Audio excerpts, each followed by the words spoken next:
உன் தேசத்துக்கும் உன் இனத்தாரிடத்திற்கும் திரும்பி போ என்று தேவனுடைய கட்டளையை பெற்ற யாக்கோபு தன்னுடைய சகோதரனையும் தகப்பனையும் ஏமாற்றின தன்னுடைய பாவ நிலையை உணர்ந்தவராயும் தேவனுடைய வாக்குத்தத்தங்களை சுமந்தவராயும் தன் தேசத்திற்கு திரும்பினார். தன்னுடைய பாவமே இத்தனை ஆண்டு பிரிவுக்கு காரணம் என்று உணர்ந்த யாக்கோபு தன் சகோதரனை சந்திக்கவும் முன்னேறி செல்லவும் பயந்தார். அப்பொழுது அவர் பதான் அராமுக்கு ஓடி போகும்போது அவரை சந்தித்து பலப்படுத்தின தேவ தயவு அவர் கானானுக்கு திரும்பும் போதும் அவரோடு இருந்து அவரை பலப்படுத்தினது.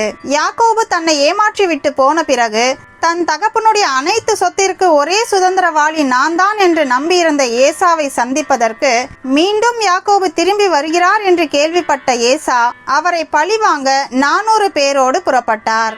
ஏற்கனவே பயத்தோடு இருந்த யாக்கோபு இதை கேள்விப்பட்ட போது தான் சமரசமாக வந்தேன் என்றும் தன்னுடைய நட்பின் செய்தியையும் தன்னுடைய ஊழியக்காரரின் மூலமாக சொல்லி அனுப்பி அநேக மிருக ஜீவன்களை அவனுக்கு வெகுமதியாக கொடுத்தது மாத்திரமல்லாமல் உம்முடைய தாசனாகிய யாக்கோபு என் ஆண்டவனாகிய ஏசாவினிடத்தில் இவைகளை ஒப்படையுங்கள் என்று சொன்னார் என்று சொல்லி அனுப்பினார். தன்னுடைய பாவத்திற்கான பரிகாரத்தை செய்துவிட்டேன் என்று அதோடு இருந்து விடாமல் தாழ்மையுடனும் மன வருத்தத்துடனும் தெய்வீக பாதுகாப்பிற்காக போராடி மன்றாடின போது தெய்வீக சமாதானத்திற்கான வாக்குறுதியை பெற்றார். யாக்கோபை போலவே நாம் கடந்து வந்த ஆண்டில் நம்முடைய வாழ்க்கையையும் தேவனுக்கு பிரியமாகவோ அல்லது அவருக்கு விரோதமாகவோ இருந்திருக்கலாம். நம்முடைய அறியாமையினால் அநேகரை நாம் வேதனைப்படுத்தி இருக்கலாம்.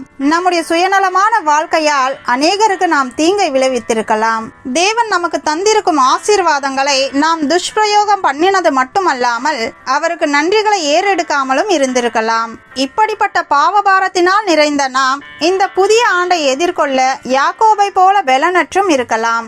ஆனால் யாக்கோபை போல தாழ்மையோடு நம்மை தேவனிடத்தில் ஒப்படைக்கும் போதும் நம்முடைய பாவ வழிகளை விட்டு நீங்க போராடி ஜபிக்கும் போதும் நாம் செய்த பற்பல உதவிகளால் அல்ல, தேவ சமாதானத்தினால் இந்த புதிய ஆண்டை நாம் தைரியத்தோடு வெற்றி கொள்ள தேவன் நம்மையும் பலப்படுத்துவார்.